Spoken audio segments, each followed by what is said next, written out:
আচ্ছা, তো আমাদের হচ্ছে আজকে ফাইনালের দ্বিতীয় ক্লাস। ফাইনালের প্রথম ক্লাসটা যেহেতু আমরা অনেক আগে করেছিলাম, সেজন্য আমি কিছুটা রিক্যাপ করছি যে আমরা কি কি পড়েছিলাম। আমরা প্রথমে পড়েছিলাম যে অ্যাটেনুয়েশন জিনিসটা কি, অ্যাটেনুয়েশন জিনিসটা কি কারণে হয়। তো অ্যাটেনুয়েশন জিনিসটা হচ্ছে কি আমাদের ফাইবারে বিভিন্ন লস থাকলে অ্যাটেনুয়েশন হয়। অ্যাটেনুয়েশনের অর্থটা কি? অ্যাটেনুয়েশনের অর্থটা হচ্ছে যে আমার যে কোনো কারণে, এই যে আমি তার বাঁকাচ্ছি, তার জোড়া দিচ্ছি, এই দুইটা কারণেই আমাদের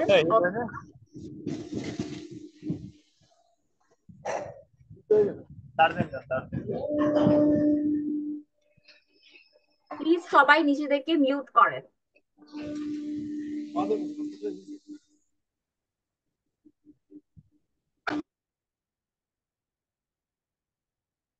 আচ্ছা, তো আমার অ্যাটেনুয়েশন মানে হচ্ছে যে আমার যে সিগন্যালটা আছে, সেই সিগন্যালটা কোনো একটা কারণে ক্ষতিগ্রস্ত হয়ে তার অ্যামপ্লিটিউড হারিয়ে ফেলছে, অথবা আমার সিগন্যালটা পরিবর্তন হয়ে যাচ্ছে। তো অ্যাটেনুয়েশনের কারণ কি? অ্যাটেনুয়েশন কারণ হচ্ছে কি ফাইবার লস। তো অ্যাটেনুয়েশনের সংজ্ঞা দেখেছিলাম আমরা, গাণিতিক ব্যাখ্যা বা সূত্রটা আমরা দেখেছিলাম। অ্যাটেনুয়েশনকে আমরা প্রকাশ করে থাকি আলফা দিয়ে, এবং আলফা হচ্ছে গিয়ে এটা প্রকাশ করার সংকেত, এবং এটার পরিমাপক একক হচ্ছে গিয়ে ডিবি বা decibel. So alpha DB is equals to 1/L।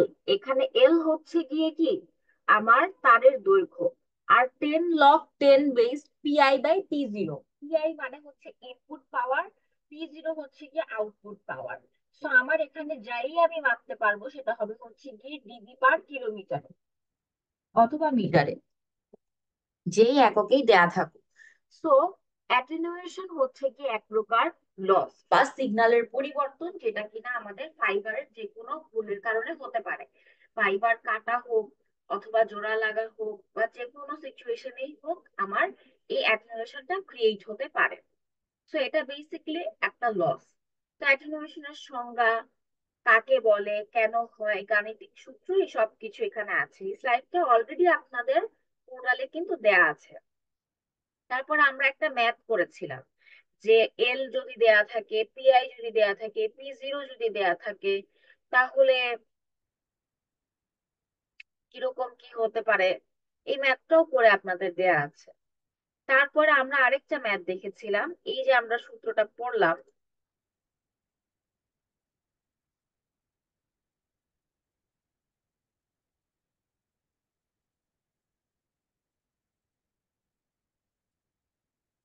আচ্ছা, আমরা একটা যে সূত্র পড়লাম যে আমার আলফা ডিবি এর সূত্রটা কি, যে 1/L 10 log 10 PI/P0। এইটা নিয়ে আমাদের একটা ম্যাথ করা হয়েছিল। আমার স্ক্রিনটা কি দেখা যাচ্ছে? জি ম্যাডাম, দেখা যাচ্ছে। আচ্ছা, তো এইখানে আমরা কি দেখতে পাচ্ছি, আমাদের একটা ট্রান্সমিটেড সিগন্যালের ইনপুট পাওয়ার দেয়া আছে। ইনপুট পাওয়ারটা কত দেয়া আছে? 105.6 মিলিওয়াট। এখানে আপনাদের একটা প্রশ্ন থাকতে পারে যে আমাদের এককটা ওয়াটে থাকবে নাকি মিলি ওয়াটে থাকবে নাকি কিলো ওয়াটে থাকবে, এটা পরিবর্তন করতে হবে কিনা। এখন আপনাদের ইনপুট পাওয়ার এবং আউটপুট পাওয়ার আমরা একই এককে দিয়ে থাকবো সাধারণত। হ্যাঁ, আর যদি আমরা একই ওয়াটে দিয়ে থাকি, এটা যেহেতু একটা অনুপাত বা ভগ্নাংশ হচ্ছে আলটিমেটলি, সেক্ষেত্রে আমার এককটা আর পরিবর্তন করে ওয়াট, মিলিওয়াট, কিলোওয়াট মানে একক পরিবর্তন করতে হবে না। ঠিক আছে? সো আমার এখানে কি বলা আছে, ট্রান্সমিটেড সিগন্যালের আমার একটা পাওয়ার দেয়া আছে, আউটপুট সিগন্যালের পাওয়ার দেয়া আছে, এবং আমার অপটিক্যাল ফাইবারটা তারের দৈর্ঘ্য কত সেটা দেয়া আছে।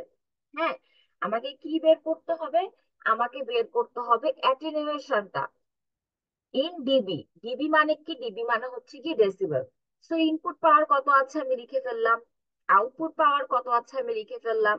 এখন আমাকে লেন্থ অফ দ্য ফাইবার দেয়া আছে 1.63 কিলোমিটার, এটাকে আমি মিটারে করে নিলাম, এবং তারপরে আমি সূত্র বসিয়ে ক্যালকুলেশন করলেই ক্যালকুলেটরে আমরা এই মানটা পাবো। এই ম্যাথগুলো কিন্তু খুব ইম্পর্টেন্ট। এরকম একটা ম্যাথ অবশ্যই আমাদের পরীক্ষায় আসতে পারে। হ্যাঁ, সো কারোর যদি ম্যাথে কোনো কনফিউশন থাকে এটা আমাকে বলতে পারেন।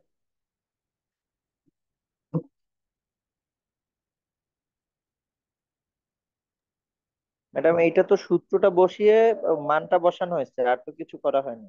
আর কিছু করা হয় নাই, হ্যাঁ।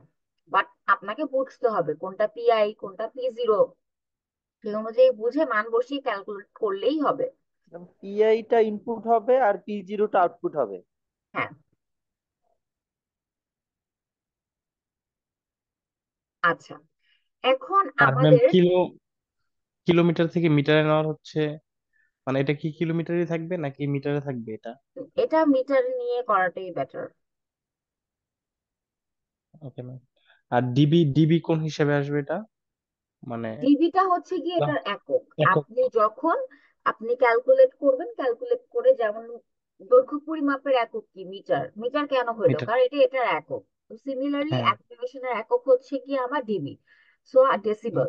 সো আমি যেই মেজারমেন্টই ক্যালকুলেশন করি না কেন এটা দিয়ে চলে আসবে। বুঝতে পারছি। আর ম্যাম এটা যেই এককই থাকুক সেটা হচ্ছে মিটারে নিয়ে নিতে হবে।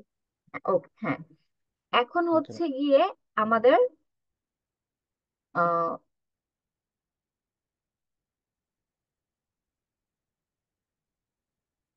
আচ্ছা, এরপরে আমরা লাস্ট ক্লাসে একটা ম্যাথ দেখেছিলাম, এটা এখানে করে দেওয়া আছে। এবং এরপরে আমাদের বিষয়বস্তু হচ্ছে গিয়ে দুইটা জিনিস, তারপরে আমরা লেজারে চলে যাব, লেজার ডায়োডে চলে যাব। যেহেতু আমাদের ফাইনাল মোটামুটি এখন পর্যন্ত আমরা এক্সপেক্টেড যে আমরা ইনশাল্লাহ সেপ্টেম্বরের 20-21 তারিখের দিকে ফাইনাল শুরু করব। তো তার মধ্যে আমরা যে কয়টা ক্লাস পাই, 5টার মতন পাওয়ার কথা। মানে এখন যেহেতু আমরা অগস্টে সবগুলো ক্লাসই ইনশাল্লাহ পাবো হোপফুলি, আর সেপ্টেম্বরে যে কয়টা পাই সেই অনুযায়ী হচ্ছে কি আমাদের আর কি ফাইনাল পরীক্ষাটা হবে। তো আমাদের কি দুইটা পার্ট ছিল এই সিলেবাসটাতে, একটা হচ্ছে কি আমাদের লাইট নিয়ে পড়া, আরেকটা হচ্ছে লেজার নিয়ে পড়া। তো আমরা অর্ধেক অর্ধেক করেই পড়তাম, কিন্তু কিছুটা কন্টেন্ট এখন অবশ্যই কমে আসবে সময় স্বল্পতার জন্য। তো এখন আমরা পড়েছি যে অ্যাবজর্ব অ্যাটেনুয়েশন। অ্যাটেনুয়েশনের ব্যাপারটা কি আমি বললাম যে আমার সিগন্যালটা নষ্ট হয়ে যাওয়া, তো আমার সিগন্যালটা লসের কারণে নষ্ট হতে পারে। আর আমি যে দুইটা তারকে জোড়া দিচ্ছি, কানেক্ট করছি, তখনও আমার যে কোনো ধরনের লস হতে পারে। তো এখন আমি যে লস গুলো হতে পারে সেগুলো একটু কিছুটা দেখবো, বৈশিষ্ট্য ম্যাথ। এবং তারপরে আমি কানেক্ট করার কারণে যা যা লস হতে পারে সেগুলো আমরা কিছুটা দেখবো। তো আমাদের লস রিলেটেড বা অ্যাটেনুয়েশন রিলেটেড ম্যাথ দেখা হলো। এরপরে আমি ম্যাটেরিয়াল অ্যাবজর্পশন লস একটা লস পড়িয়েছিলাম। আমার স্লাইডটা কি দেখা যাচ্ছে? জি ম্যাম। হুম। সো এইগুলো আমি এখন পর্যন্ত কিন্তু নতুন কিছু শুরু করিনি, এগুলো আমরা লাস্ট ক্লাসে পড়েছিলাম, যেহেতু লাস্ট ক্লাস অনেক আগে হয়েছিল তাই আমি কিছুটা রিক্যাপ করছি। সো আমার ম্যাটেরিয়াল অ্যাবজর্পশন লস যে কোনো গ্লাস ফাইবারে হয়ে থাকে। যেহেতু আমরা জানি যে আমাদের ফাইবার অনেক রকমের হতে পারে, গ্লাস ফাইবার হতে পারে, প্লাস্টিক ফাইবার হতে পারে, সিঙ্গেল মোড হতে পারে, মাল্টি মোড হতে পারে। বাট আমার সবচেয়ে বহুল ব্যবহৃত বা সবচেয়ে প্রপারলি ইউজড আমার আউটপুট দিবে হচ্ছে যে গ্লাস ফাইবার। সো আমার গ্লাস ফাইবারের মধ্যে অ্যাবজর্পশন লস যেটা হতে পারে, সো এইটার একটা ডেসক্রিপশন এখানে দেয়া আছে। সো এটা দুইটা কারণে হতে পারে, একটা ইন্ট্রিনসিক অ্যাবজর্পশনের কারণে হতে পারে, একটা এক্সট্রিনসিক অ্যাবজর্পশনের কারণে হতে পারে। এখন আমাদের কোয়েশ্চেন হতে পারে যে অ্যাবজর্পশনটা কি, আমাদের লক্ষ্যটা কি। আমাদের লক্ষ্যটা হচ্ছে কি আলো আমার অপটিক্যাল ফাইবারের ভিতর দিয়ে পূর্ণ অভ্যন্তরীণ প্রতিফলনের মাধ্যমে বারবার প্রতিফলিত হবে এক একটা তলে, হয়ে হয়ে সোর্স থেকে ডেস্টিনেশনে আমি ট্রান্সফার করতে পারবো ডেটা। কিন্তু কোনো একটা কারণে যদি কোনো একটা তলে বা কোনো একটা ম্যাটেরিয়ালের মধ্যে আমার আলোটা শোষণ হয়ে যায়, তাহলে অবশ্যই সে কি হবে না, ট্রান্সফার হবে না, বা কিছুটা পাওয়ার কমে যাবে। তো সেই পাওয়ারটা যে কমে যাওয়া, এটাও এক ধরনের অ্যাটেনুয়েশনের কারণ। আর এটা হচ্ছে গিয়ে যদি শোষণ হয়ে আমার লস হয় সেটা অ্যাবজর্পশন লস। হ্যাঁ। এখন আমাকে বলেন অপটিক্যাল ফাইবারের কয়টা পার্ট থাকে, মনে আছে না সব ভুলে গেছি আমরা? না জি ম্যাডাম, ম্যাম, মনে মনে আছে আছে। 3টা। তিনটা। কোর থাকে, ক্ল্যাডিং থাকে, আর জ্যাকেট ক্ল্যাডিং, থাকে, বা জ্যাকেট। আমাদের জ্যাকেট। কভার থাকে। তো আমার আলোটা যায় হচ্ছে কি কোরের ভেতর দিয়ে। এখন আমার যদি আলোটা কোর থেকে বের হয়ে ক্ল্যাডিং এ চলে যায় অথবা কোরের মধ্যে শোষণ হয়ে যায়, সেক্ষেত্রে আমার যে লসটা হবে সেটা হচ্ছে ইন্ট্রিনসিক অ্যাবজর্পশন লস। ওকে, তো আমার ইন্ট্রিনসিক অ্যাবজর্পশন আছে, এক্সট্রিনসিক অ্যাবজর্পশন আছে। কোনটা কখন হচ্ছে? যদি আমার major component of the glass যদি একে অপরের সাথে কি হয়ে যায়, ইন্টারাকশন হয়ে যায়, কোর ক্ল্যাডিং এর মধ্যে ইন্টারাকশন হয়ে যায়, এবং ইন্টারাকশন হওয়ার কারণে কোনো কেমিক্যাল রিয়াকশন হোক যাই হোক আমার আলোটা বের হয়ে যায় কোর থেকে, সেক্ষেত্রে হচ্ছে গিয়ে আমার ইন্ট্রিনসিক অ্যাবজর্পশন। আর যদি আমার তার থেকেই বের হয়ে যাচ্ছে এবং আমার বিভিন্ন কেমিক্যাল রিয়াকশন হয়ে থাকে, সিলিকা হোক বা পারক্সাইড হোক, সবকিছু মিলিয়ে কিন্তু আমাদের কাঠটা হয়। তো গ্লাসের মধ্যে কি কি কোর ক্ল্যাডিং এর কি কি পেয়ার থাকে এগুলো আমরা লাস্ট স্লাইডে পড়েছিলাম মিড টার্মে। তো সেখানে যদি রাসায়নিক বিক্রিয়া হয়ে আমার কোনো কারণে জিনিসগুলা চেঞ্জ হয়ে যায় এবং আমার আলাদা কোর ক্ল্যাডিং থেকে বের হয়ে যায়, তাহলে পরিবেশে শোষণ হয়ে যায়। তো সেক্ষেত্রে আমার যে লসটা হয় সেটা হচ্ছে অ্যাবজর্পশন লস। তো এগুলো আমরা লাস্ট ক্লাসেই পড়েছিলাম। এখন আমরা আরো একটা দুইটা টাইপের লস একটু দেখে আমরা কানেক্টের কারণে কি লস হয় সেটা দেখি।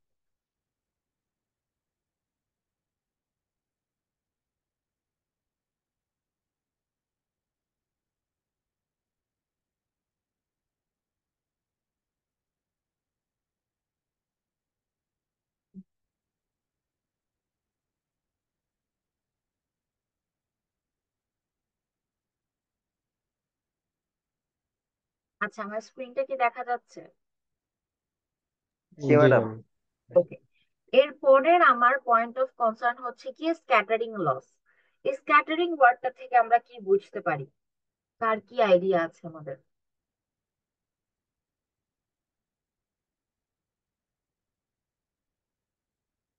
স্ক্যাটারিং শব্দটা কি আমরা আগে শুনেছি?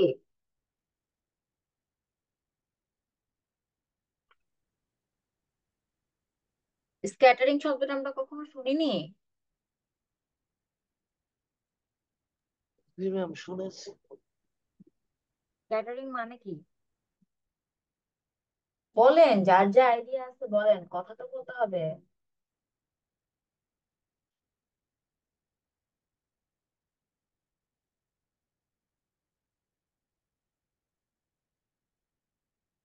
স্ক্যাটারিং মানে হচ্ছে গিয়ে বিচ্ছুরণ বা ছড়ায় যাওয়া, স্ক্যাটার হয়ে যাওয়া।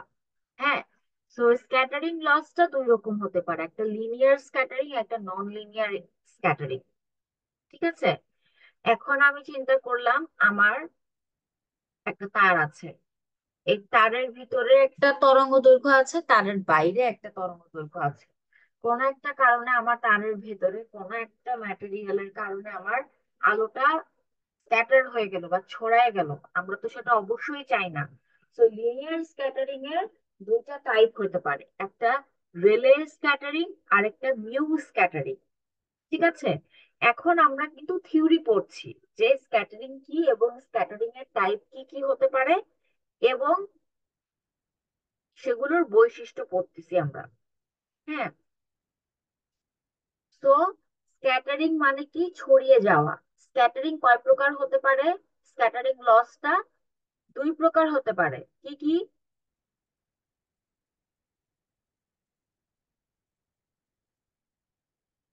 দেখাই যাচ্ছে স্ক্রিনে। স্ক্যাটারিং লস কয় প্রকারের হতে পারে? দুই প্রকার। স্ক্যাটারিং লস দুই প্রকার হতে পারে।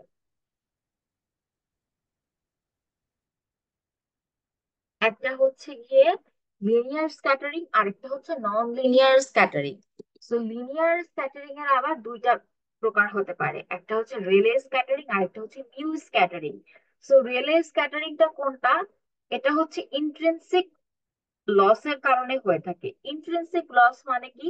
আমার কোরের ভিতরে, ইন্ট্রিনসিক কথাটার অর্থই অভ্যন্তরীণ, এক্সট্রিনসিক কথাটার অর্থই হচ্ছে গিয়ে বহির আগত বা বাইরের রিলেটেড কোনো কিছু। ঠিক আছে, তো ইন্ট্রিনসিক লসের কারণে আমার যে স্ক্যাটারিংটা হবে সেটাই হচ্ছে কি Rayleigh scattering. So results from small random electromagnetics comparing of the wavelength of the light. So আমার এই লাইটটা যদি কোরের ভিতর দিয়ে যাওয়ার কারণে কোনো র্যান্ডম ইলেকট্রোম্যাগনেটিক ওয়েভ দ্বারা বা যে কোনো ইন্ট্রিনসিক লসের কারণে এটা যদি ছড়িয়ে যায় কোনো বাধার কারণে বা ভিতরে কোনো ঝামেলা থাকে, তাহলে সেটাই হচ্ছে গিয়ে রেলে স্ক্যাটারিং। তো রেলে স্ক্যাটারিং হওয়ার জন্য আমার কি হতে হবে, আলোটা ছড়িয়ে যেতে হবে। ঠিক আছে, তো সেক্ষেত্রে আমার অ্যাটেনুয়েশনের পরিমাণটা কি হবে? অ্যাটেনুয়েশনটা সমানুপাতিক হচ্ছে গিয়ে λ⁴। মানে হচ্ছে কি অ্যাটেনুয়েশনের সাথে এখানে তরঙ্গ দৈর্ঘ্যের সম্পর্কটা হচ্ছে ব্যস্তানুপাতিক। আমি যে আলোটা যাচ্ছে আমার তারের ভিতর দিয়ে, সেটা যত তরঙ্গ দৈর্ঘ্য বেশি হবে অ্যাটেনুয়েশন কম হবে, আর তরঙ্গ দৈর্ঘ্য যত কম হবে তত আমার কি হবে, অ্যাটেনুয়েশন বেশি হবে। তো সেক্ষেত্রে আমার অ্যাটেনুয়েশনটা কিভাবে ক্যালকুলেট করব আমরা? 10 log 10 1/L। হ্যাঁ, এর আগের সূত্রটাতে কি ছিল? 1/L 10 log 10 pi/p0। আর এখানের সূত্রটা কি? এখানের সূত্রটা হচ্ছে কি আমার 10 log 10 1/L। ঠিক আছে, তো এখানে এলটা আমি আবার কিভাবে বের করব? এলটা আমি আবার বের করব, এই এলটা হচ্ছে গিয়ে ট্রান্সমিশন লস ফ্যাক্টর বা মিশন লস ফ্যাক্টরটা আমরা কিভাবে বের করব? এক্সপোনেনশিয়াল অফ গামা আর এল। তো এখানে এটা বের করার জন্য আমার আবার একটা সূত্র আছে। তো সেই সূত্রটা হচ্ছে যে এটা এটা পুরো একটা সূত্র। সূত্রটার উপরে কি আছে? উপরে আছে 8, এটা পাই, পাই to the power 3, R 3 λ⁴, n⁴, এখানে আবার p², এটা হচ্ছে বিটা সি, এটা কে, এটা টি, এটা এফ, টিএফ। এখানে কোন সূত্রটার কি কি অর্থ এটা এখানে দেয়া আছে। ল্যামডাটা হচ্ছে কি অপটিক্যাল ওয়েভলেন্থ। অপটিক্যাল ওয়েভলেন্থ মানে আমার যে আলোটা যাচ্ছে সেটার যা তরঙ্গ দৈর্ঘ্য সেটা। তারপরে আছে রিফ্র্যাক্টিভ ইন্ডেক্স। এন হচ্ছে কি রিফ্র্যাক্টিভ ইন্ডেক্স। রিফ্র্যাক্টিভ ইন্ডেক্স কি আমাদের কি মনে আছে? জি ম্যাম। কি রিফ্র্যাক্টিভ ইন্ডেক্স কি আমাকে বলেন। ম্যাম পূর্ণ অভ্যন্তরীণ যেই প্রতিফলনটা হয় সেটাকে না না, রিফ্লেক্টিভ। এটা হচ্ছে কি প্রতিসরণাঙ্ক। এটা হচ্ছে প্রতিসরণাঙ্ক।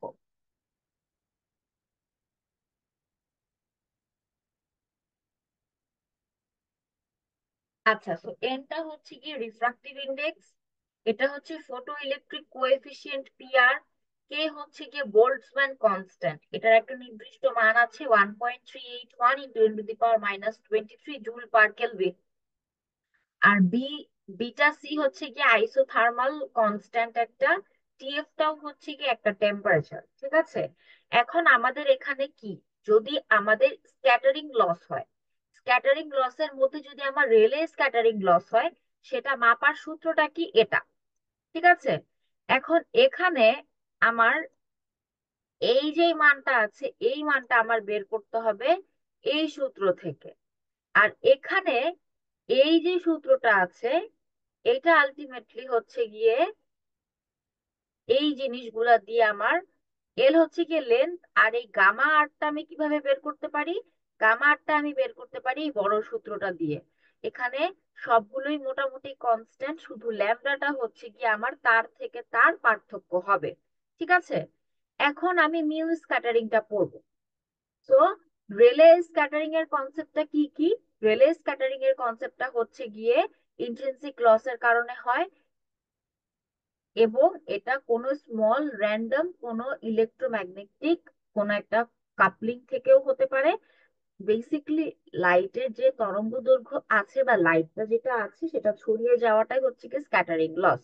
তো সেক্ষেত্রে আমার অ্যাটেনুয়েশন ব্যস্তানুপাতিক হচ্ছে গিয়ে তরঙ্গ দৈর্ঘ্য, এবং তারপরে সেটার সূত্রটাই শুধু দেওয়া আছে, এতটুকুই এটার থিওরি। এরপরে আমার আরেকটা লিনিয়ার স্ক্যাটারিং আছে। আমরা কি পড়েছিলাম যে লিনিয়ার স্ক্যাটারিং দুই প্রকার, স্ক্যাটারিং লস দুই প্রকার, লিনিয়ার নন লিনিয়ার। লিনিয়ারের মধ্যে আবার দুই প্রকার, একটা হচ্ছে রেলে স্ক্যাটারিং, আরেকটা হচ্ছে মিউ স্ক্যাটারিং। তো রেলে স্ক্যাটারিং আর মিউ স্ক্যাটারিং হচ্ছে গিয়ে আমাদের লিনিয়ার স্ক্যাটারিং লসের মধ্যে পড়ছে, ঠিক আছে। তো মিউ স্ক্যাটারিং এর মধ্যে আমার কি আছে, তো এখানে আমার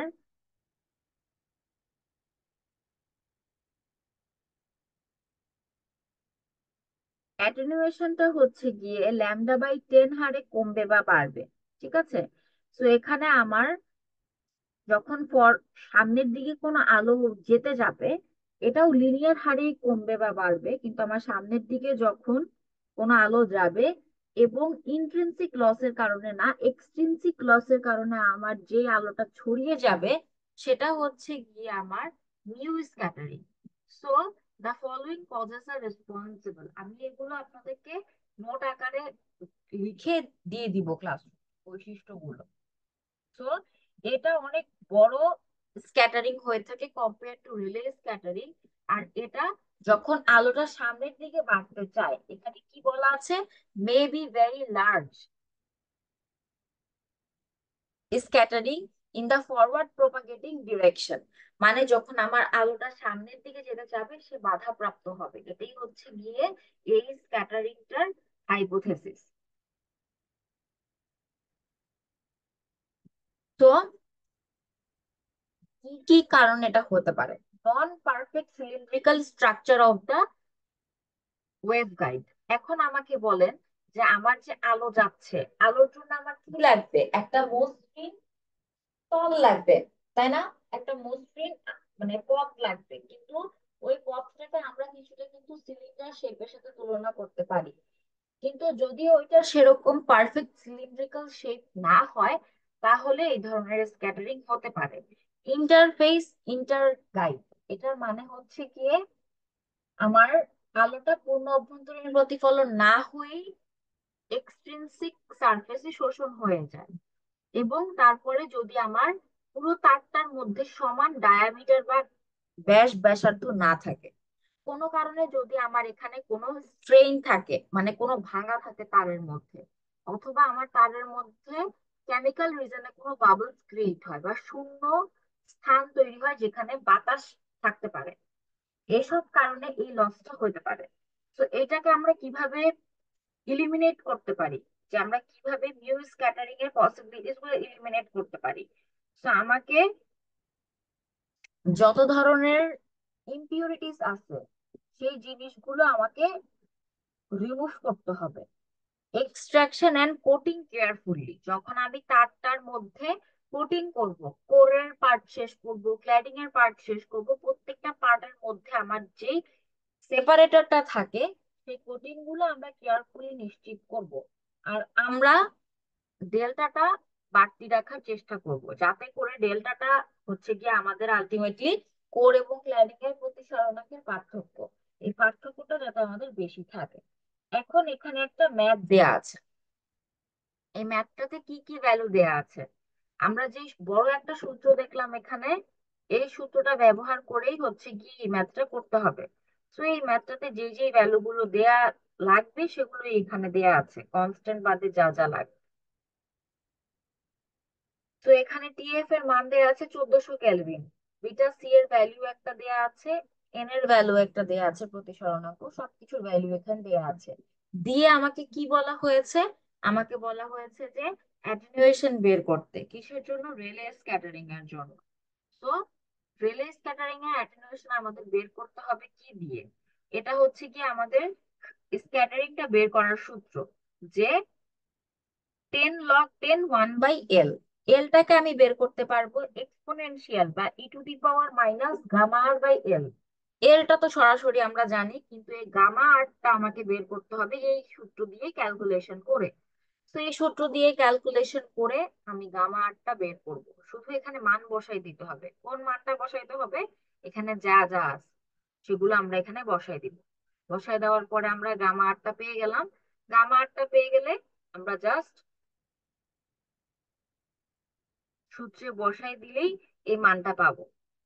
সবাই এই ম্যাথটা ক্যালকুলেশন একটু করে দেখেন যে আপনাদের এটা আসতেছে কিনা। প্রথমে এখানে এই মানগুলা বসান, বসিয়ে দেখেন 1 পয়েন্ট এটা আসে কিনা, এবং তারপরে এক্সপোনেনশিয়াল দিয়ে এটা করে দেখেন। যে কোনো একজন হলেও একটু ক্যালকুলেশনটা করে দেখেন।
আমরা কেউ কি ক্যালকুলেশনটা করছি?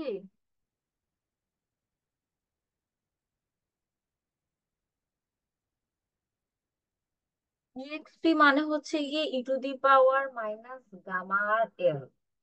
গামা আরটা আমরা বের করবো এই সূত্রটা দিয়ে। এই সূত্রতে যা যা দরকার তার সবকিছুই আছে হচ্ছে কি এখানে।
কেউ কি ক্যালকুলেশনটা করছেন বা করেছেন?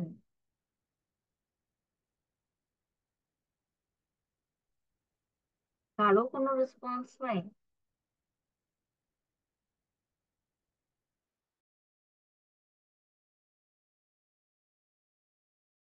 আপনারা কি ক্লাসে আছেন?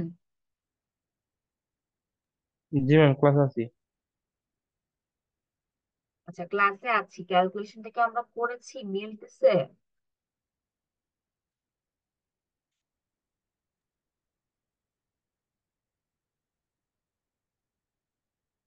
বলেন একটা কিছু যে ক্যালকুলেটর নাই বা পারতেছি বা পারতেছি না, এনিথিং।